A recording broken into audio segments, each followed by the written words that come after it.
அனைவருக்கும் வணக்கம். பிஜிடிஆர்பி 2022 கேட்ட ஒரு இம்பார்ட்டன்ட் ப்ராப்ளம் பார்க்க போகிறோம். இந்த ப்ராப்ளம் பார்த்தீங்கன்னா ப்ராபர்ட்டி த்ரீலேருந்து கேட்ட ஒரு ஒன் ஆஃப் த ப்ராப்ளம்ன்றதை பார்த்துடலாம். The probability that A it's a target is 1/4 and the probability that B it's a target is 2/5. If both shoot at target then the probability that at least one of them hits the target is option A 9/20, option B 21/20, option C 11/20, option D 4/20. So question very simple, நல்லா கவனிக்கணும். ஒரு டார்கெட்டை ஏ shoot பண்ணுறதுக்கான property வந்து 1/4 கொடுத்துருக்காங்க. அதே டார்கெட்டை B shoot பண்ணுறதுக்கான ப்ராபர்ட்டி வந்து 2/5 கொடுத்துருக்காங்க. சப்போஸ் இவங்க ரெண்டு பேருமே சேர்ந்து ஒரு டார்கெட்டை ஷூட் பண்ணும்போது இவங்க ரெண்டு பேர்த்தில் யாராவது ஒருத்தர் வந்து அந்த டார்கெட்டை ஹிட் பண்ணுறதுக்கான ப்ராபர்ட்டின்றதை அவங்க கேட்குறாங்க. கொஷின் புரியுதுங்களா? ஸோ என்ன பண்ணுறாங்க, ஏ வந்து ஒரு டார்கெட்டை ஷூட் பண்ணுது. அது ஷூட் பண்ணுறதுல ப்ராபர்ட்டி வேல்யூ வந்து பி ஆஃப் ஏ வந்து என்ன கொடுத்துட்டாங்கன்னா 1/4 கொடுத்துட்டாங்க. அதே பி வந்து என்ன பண்ணுறாங்க, சேம் டார்கெட்டை ஹிட் பண்ணுறாங்க. அதுக்கான ப்ராபர்ட்டி வந்து 2/5 கொடுத்துட்டாங்க. இப்போ என்ன பண்ணுறாங்கன்னா, ஒரே டார்கெட்டை ஏவும் பியும் சேர்ந்து ஷூட் பண்ணுறாங்க. ஸோ ஷூட் பண்ணும்போது இவங்க ரெண்டுத்தில் யாருன்னா ஒரு ஆளுக்கு இந்த டார்கெட்டை ஷூட் பண்ணதுக்கான ப்ராபர்ட்டி கேட்குறாங்க.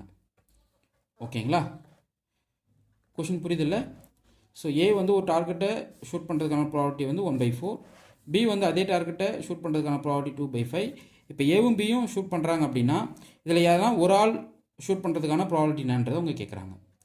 ஸோ ரெண்டு பேருமே வந்து ஹிட் பண்ணியிருக்கணுன்றதை அவங்க கேட்கல. At least one A or B hit the target அப்படின்றத அவங்க ஆப்ஷனாக கேட்குறாங்க. What is the probability of either A or B hit the டார்கெட்னு சொல்லி கேட்குறாங்க. ஓகே, அப்போது probability of A union B கேட்குறாங்கன்னு அர்த்தம். இது நம்ம எப்படி இருக்கலாம், 1 - property of A complement intersection with B complement. கரெக்டாக? இது வந்து ப்ராபர்ட்டி தியரத்தில் ஒரு ஒன் ஆஃப் த ஐடென்டிட்டி. இதுதான் நான் யூஸ் பண்ண போகிறேன். ஏன் இதை யூஸ் பண்ணீங்க, அதாவது சப்போஸ் அந்த டார்கெட் ஏவும் ஹிட் பண்ணல பியும் ஹிட் பண்ணல, அந்த ப்ராபர்ட்டி வேல்யூ கண்டுபிடிச்சி 1லேருந்து அந்த வேல்யூ கழிச்சிட்டோம் அப்படின்னா ஏவும் பியும் வந்து எய்தர் ஒன் ஹிட் பண்ணுறதுக்கான ப்ராபர்ட்டி கிடச்சிடும். புரியுதுங்களா? அப்போ இது எப்படி எழுதிக்கலாம், 1 - property of A complement intersection with property of B complement. அதாவது மல்டிபிள் பண்ணிக்கலாம். ஏன்னா இது வந்து இண்டிபெண்டன்ட் ஈவெண்ட் ஆகிடும். ரெண்டுமே ஷூட் பண்ணல அப்படின்னா அது என்ன ஆகும், உங்களுக்கு இண்டிபெண்டன்ட் ஈவெண்ட் ஆகிடும். ஸோ இப்போ ஏ வந்து அந்த டார்கெட்டை ஹிட் பண்ணலை, அதுக்கான ப்ராபர்ட்டினா 1 - 1/4. அதே போல் பியும் அந்த டார்கெட்டை ஹிட் பண்ணல அப்படின்னா அதுக்கான ப்ராபர்ட்டினா 1 - 2/5. கரெக்டுங்களா? ஸோ இதில் வந்து பார்த்தீங்கன்னா 1 - இது 3/4 கிடைக்கும். இது நம்மளுக்கு என்ன கிடைக்கும், 1 - 3/5 கிடைக்கும். இது ஃபைனலாக 3/5, இது 3/4 கிடைச்சிடும். ஓகேவா? ஸோ இதுலேருந்து 1 - 9/20 கிடைக்கும்.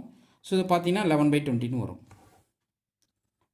ஓகே, அப்போது either A or B hit the டார்கெட்டுக்கான ப்ராபர்ட்டி வேல்யூன்னு 11/20. அப்போ பார்த்தீங்கன்னா ஆப்ஷன் சி தான் கரெக்ட். ஓகே, ஸோ இது ப்ராப்ளம் வெரி சிம்பிள். உங்களுக்கு இந்த வீடியோ பிடிச்சிருந்தா லைக் பண்ணுங்கள், கமெண்ட் பண்ணுங்கள், உங்கள் ஃப்ரெண்ட்ஸ்க்கு ஷேர் பண்ணுங்கள். இது போல் ப்ராபர்ட்டி தியரி வித் ஸ்டார்ட் ரிலேட்டடாக ஷார்ட்கட் வீடியோஸ் நிறையா கொடுக்குறேன்.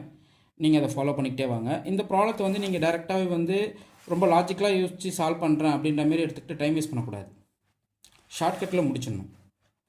ஓகே, உங்களுக்கு இந்த ப்ராப்ளம் ரிலேட்டடாக என்ன டவுட் இருந்தால் உங்கள் கொஷினை நீங்கள் கமெண்ட் பண்ணலாம். உங்களுக்கு பிஜிடிஆர்பி எக்ஸாம் ரிலேட்டடாக டெஸ்ட் பேட்ச் ஸ்டடி மெட்டீரியல் கொடுத்துட்ருக்கோம். இன்ட்ரெஸ்ட் இருக்கிறவங்க டெஸ்ட் பேட்சில் ஜாயின் பண்ணிக்கலாம். தேங்க்யூ.